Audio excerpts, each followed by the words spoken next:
Բարի լույս, այս առավոտ սուրճի երկրորդ գավաթը կոմպոզիտոր Արամ Սաթյանի համար է։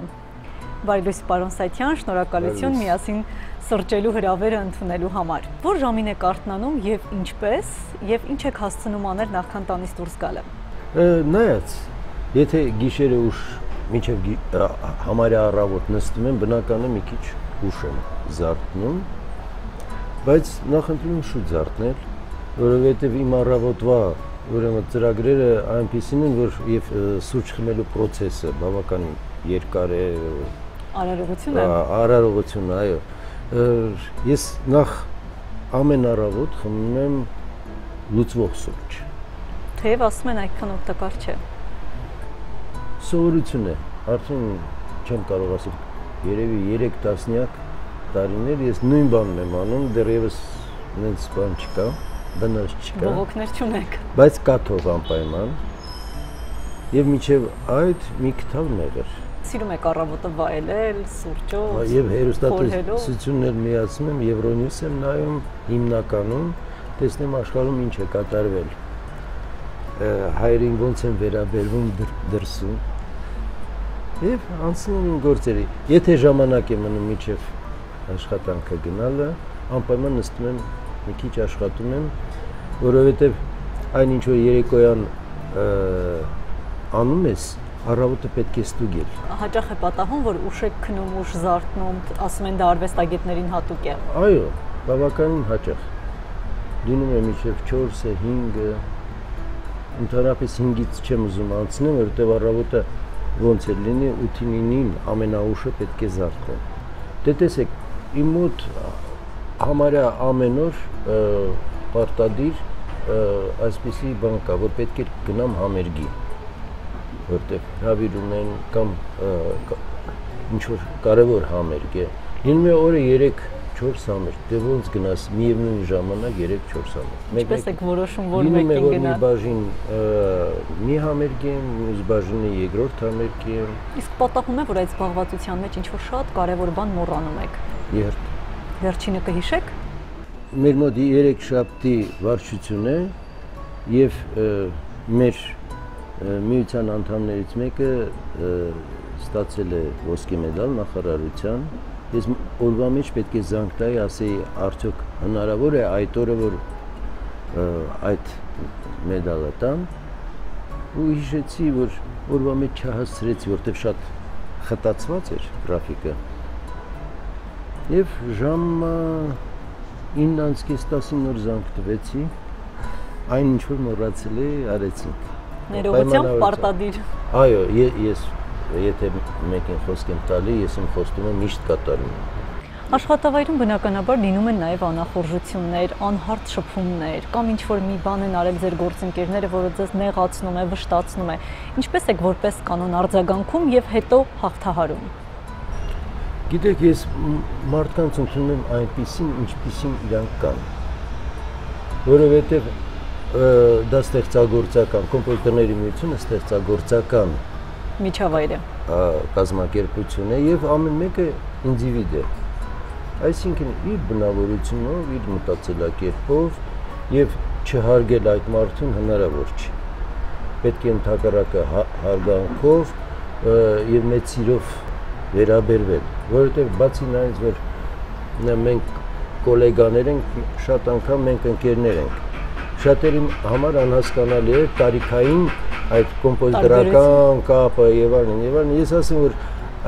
կոմպոզիտորների մեջ չկա, կա մարդ, որը ոճական կամ ստեղծագործական ավելի մոտ է լինում, նույնիսկ տարիքային հարաբերությամբ 30-40 տարի տարբերություն է տալի, էլի կապ է եւ շատ հետաքրքիր է, օրինակ ես ինքս ընկերություն եմ արել եւ Արնո Բաբաջանյանի հետ եւ Միրզոյանի հետ, տարիքային տարբերություն տենց չկար եւ շատ բան եմ ստացել իրանցից եւ նույնը փորձում եմ փոխադարձ տալ երիտասարդներին եւ ոչ միայն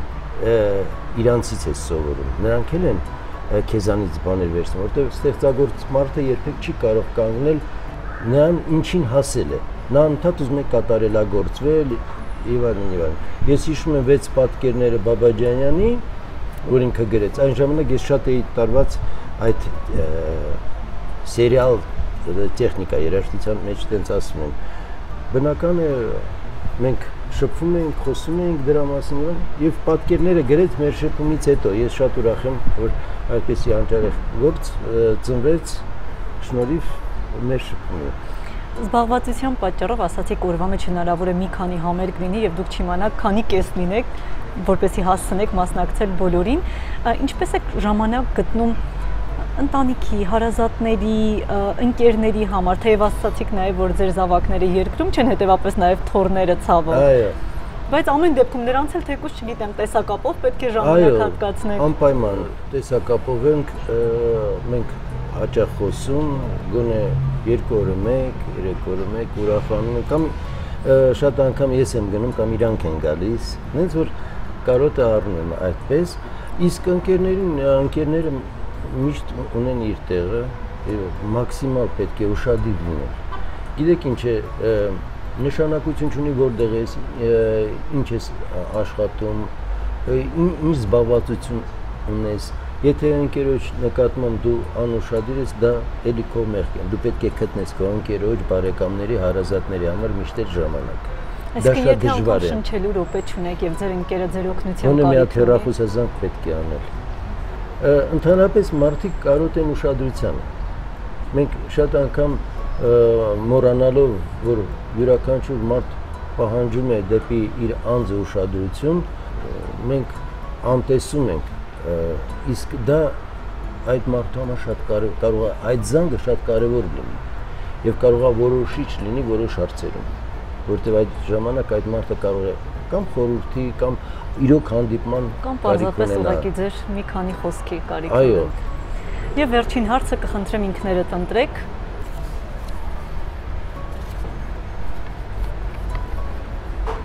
Եթե ֆիլմ նկարահանեք ձեր գերդաստանից կամ ընտանիքից, ում կընտրեք որպես գլխավոր հերոս կյանքի իրական պատմության։ Գիտեք, դժվար է ասել, մեր գերդաստանում 7 կոմպոզիտոր կա, ես երրորդն եմ, Աշոտ Ցածյան, առաջի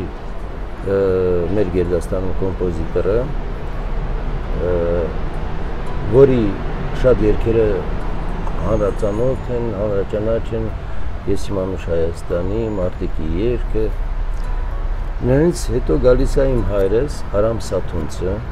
ազգանունով տարբեր են, այնտեղ հարցեր կային, պետք է տարբերվեին։ Ես Արամ Սաթյան եմ, թեկուզ հայրս Արամ Սաթունց է։ Եվ ում կառանձնացնեիք։ Ինձ համար իմ հայրս է։ Իհարկե, իր կյանքը, իր նվիրվածությունը, իր մոտեցումները։ Ես շատ բան եմ սովորել։ Իսկ ինչ կսովորեցնեիք այդ ֆիլմով ձեր հոր օրինակը վերցնելով։ Որ մարդիկ մաքուր լինեն։ Մարդիկ դեպի շրջապատը վերաբերեն այնպես, ինչպես կկամենային իրանց վերաբերվել։ Որտեղ իմ հայրս այդպիսին էր։ Կեղծիք չէր սիրում։ Աստվածաշնչյան մոտեցում։ Բայց նա կոմունիստ էր։ Կոմպոզիտորների միության պարտկոմ էր։ Հորեղբայրս էլ ժամանակին եղել է 48-ից 52 թիվը կոմպոզիտորների միության նախագահ, հենց ոնց որ թե ինչ որ մի բան անցել է։ Մեր ընտանիքում կար մի բան, որը ամենակարևորը։ Ապրել, ստեղծագործել հանուն Հայաստանի, հանուն հայ ազգի։ Շնորհակալ եմ։ Այս առավոտ ես զրուցում էի կոմպոզիտոր Արամ Սաթյանի հետ, կհանդիպենք։